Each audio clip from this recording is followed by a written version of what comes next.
Tonight, dress up, look nice. If you have to, uphafe ngwanyana, uphafe, smell good.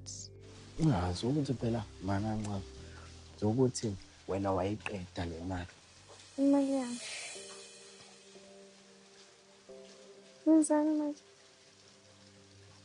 Shaya isilungu lampasi. Shaya isilungu. Funde kakhulu phela kule nto. Letha la. Ngibuza kakhulu. Nginqumile ukuthi ngicela ukuthi ngenze indlela yokuthi ngizobonga, ngiphinde futhi ngicele kulo mama ukuthi angayenzi lento ade icabanga vele ukungilahla. Esiqhubeke sakhe siye phambili mina naye. The last time you did this, you know what happened? Umuntu wahlangana nami. So shuthi nami uyongihlanganisa nomuntu. Cha mfuma musuke ngenza njalo mfethu. Ngizofika lana ngithi sanibona mama. Mfuma ngiyacela mfethu ngicela ungangenzi njalo kwenzakalani?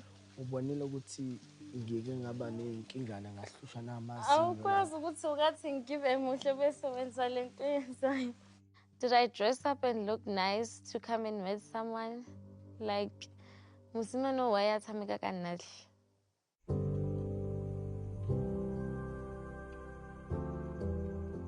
Hey, kunzima eh? Nyayinsini nina isondo liyajikajika. Into yenze kwenye indawo iphinde yenzeke yehlekele kanjalo komunye umuntu eh. What goes around comes around. Ukuthi ke wena uyokwamukela yini lokho njengamanje. Uyabona? How? Manje into engishoyo la kuwe ngithi ke mina ke ngicela nje ukuthi thole ekujuleni kwenhliziyo yakho nomoya wakho ube phansi wamukele nje lokho engikwenzayo. Ngiyazi ukuthi kuyoba nzima khona kodwa ngicela nje ukuthi wamukele uyezwa. Mfuma awukwazi ukwenza njalo mfethu. Ngiyakucela wamukele. No. Uma hliya ngakhuluma naye ngikhuluma nawe nje. No, why do you have to always do this to me though? Ngiyaxolisa Dali yezwa. Yeah, no, this guy hates me because what do you mean, dude? Like, after everything, usafuna ungiphinde, ufunani kumina kahle kahle. Ngiyaxolisa.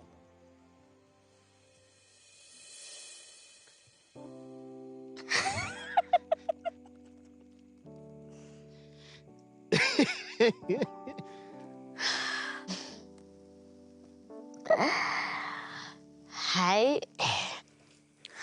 Ngisufuna ukukhala. Awubambe nazi imbali zakho.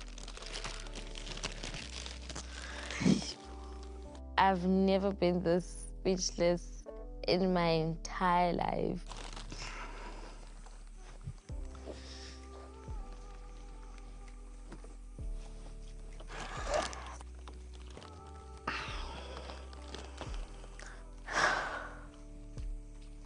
I'm being emotional because I'm like, oh my gosh. Okay, I just didn't expect this. Ngiyazi ukuthi sesambe sahamba. Salwa.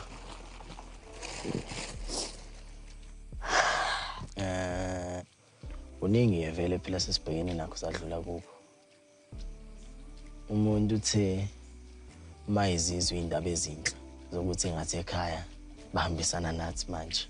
Ngase ngibona ukuthi angithathe leli thuba leli ngizame ukuthi ngizozwa wena ke ukuthi ke uthini kimi.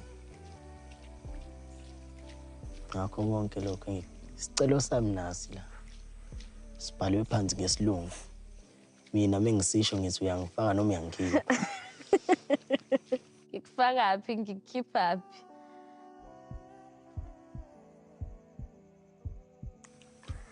Hayi ngiyakufaka. Awoza ngiqabule wedali. Yabona wedali wama lipstick. Hayi. Waza ngiqabule. Ngiyabonga.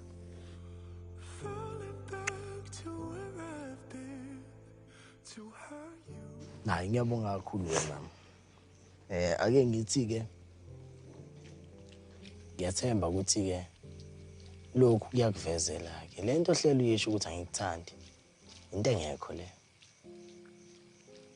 Lento yokuthi uzoluma ucasukile ukukhuluma isinoma kanjani.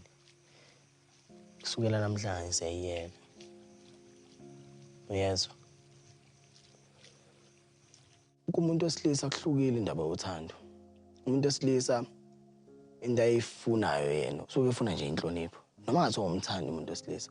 Kodwa once kwaba khona inhlonipho, azi ukuthi lo muntu lo uyokuthanda yena. Ngaphezulu kwalokho-ke, ngiyezwa nje lokho ubuso uMahlebo usathukile.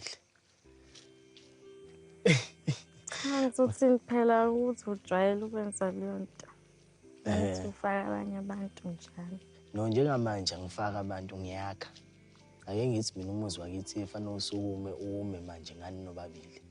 Mase-ke ukungena kwabanye-ke sesiyobuye sikukhuluma. Ngenze ukuthi calm down. Angikomele ukuthi nami ngihlele kahle. Ngenze izinto zami ngendlela eright. Mase-ke singamfaka komunye umuntu-ke nanoma ngabe yini ngoba phela vele usibindi igidi. Ugoloza umavula kuvaliwe. Konke lokho kade ukucabanga ngicela nje sikushiye la phansi namuhla. Ukuthi-ke ngeshwa nangebhadi yangisiko labantu laba baguqa abaletha amaringi. Yaye lapho usuyongixolela kodwa-ke lokho I think ngaphezulu kwamandla ami ngizamile. Ngiya-appreciate ukuba nawe kakhulu. Lately, I've been doubting Pumelo's love for me because of how he's been towards me. So, njengoba silana manje na-ke, I have faith ukuthi uthando lwethu ke siyalivuselela ke na soba right.